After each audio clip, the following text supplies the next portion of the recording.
अस्सलाम वालेकुम। रब कायनात अपनी अजीम किताब की सूरह शूरा आयत 29 में फरमाते हैं, इसकी निशानियों में से है ज़मीन और आसमानों की पैदाइश और जानदार मखलूक़ात जो इसने दोनों जगह फैला रखी हैं, वो जब चाहे इन्हें जमा कर सकता है।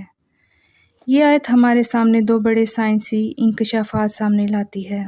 अव्वल ये कि हमारी कायनात वाहिद दुनिया नहीं, अल्लाह ताला ने दीगर कायनातें भी तख्लीक कर रखी हैं। दूसरा इंकशाफ ये है कि इन कायनातों में भी जानदार मौजूद हैं। कुरान पाक की दीगर आयात में आसमानों की तादाद 7 बताई गई है। कुरान पाक की सूरह बकरा आयत 29, सूरह इसरा आयत 44, सूरह अल मोमिनून आयत 86, सूरह नूह आयत 15 और सूरह मुल्क आयत 3 में 7 आसमानों यानी समावात का तज़किरा आया है।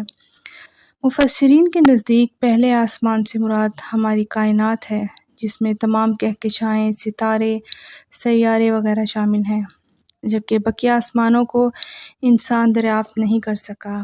वो ये भी नहीं जानता कि इनकी हैयत व साख्त किस नौइयत की है। बाज़ मुफस्सिरीन के मुताबिक पहला आसमान पानी से बना है और इसमें हज़रत आदम और हवा रिहाइश पज़ीर हैं। इसी मुकाम पर बेशतर आम फरिश्ते भी क़याम रखते हैं। दूसरा आसमान या दुनिया सफ़ेद मोतियों से बना है और यहाँ हज़रत ईसा अलैहिस्सलाम और हज़रत यहया रहते हैं।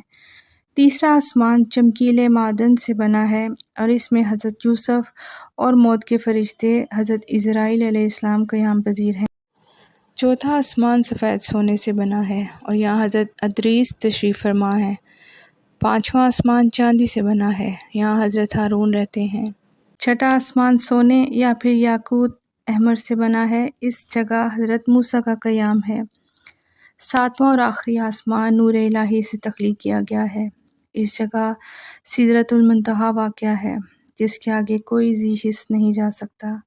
इस मुकाम पर हज़रत इब्राहीम अलैहिस्सलाम रहते हैं और इससे ऊपर अर्श है और ये इंसान समेत तमाम मखलूक़ात के इल्म की इंतहा है, क्योंकि इससे ऊपर अर्श का मालिक है, जिसने इस पूरे जहां को बनाया है।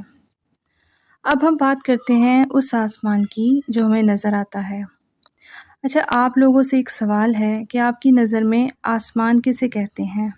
मैं 5 सेकंड का वक्फ़ा लूँगी, 5, आप अपने 4, ज़हन में 3, इसका जवाब तलाश 2, करें। 1।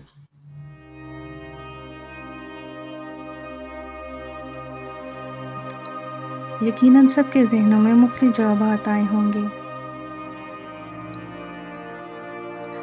किसी ने सोचा होगा कि ऊपर जो नीला रंग नज़र आता है उसे आसमान कहते हैं। किसी ने कहा होगा कि बहुत दूर ऊपर जाकर एक सफ़ेद सी चादर होगी, उसे आसमान कहते हैं। कोई कहता होगा कि बादलों को आसमान कहते हैं।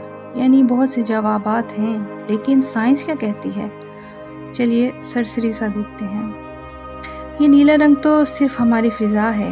ये नीला इसलिए है क्योंकि जब सूरज की 7 रंगों पर मुश्तमिल रोशनी हमारी फ़िज़ा में दाखिल होती है तो फ़िज़ा में मौजूद गैसेस की वजह से नीला रंग बाकी रोशनी से अलहदा होकर हर तरफ फैल जाता है।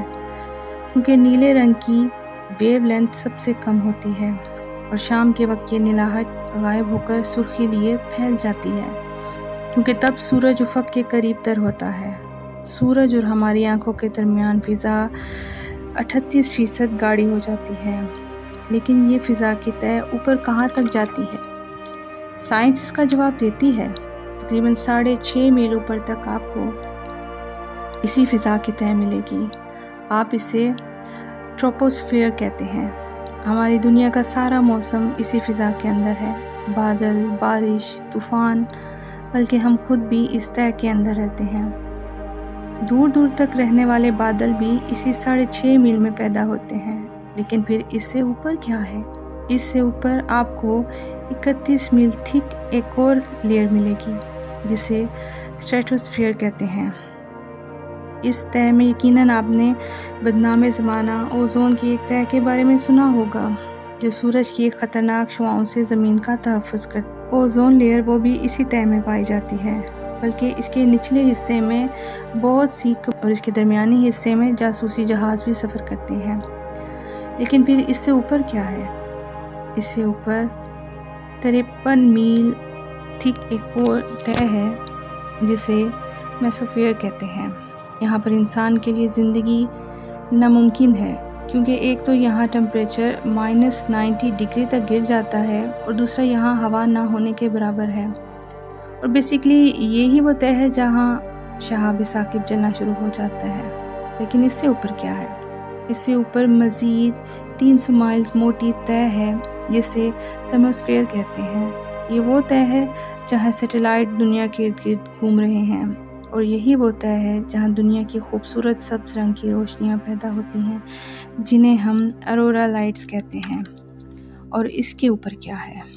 اس کے بعد ہماری زمین کی وہ حد ہے جسے ہم کارمن لائنز کہتے ہیں، کیونکہ اس کے بعد پھر خرب ہا خرب میل تک پھیلی ہوئی خلا کا آغاز ہو جاتا ہے۔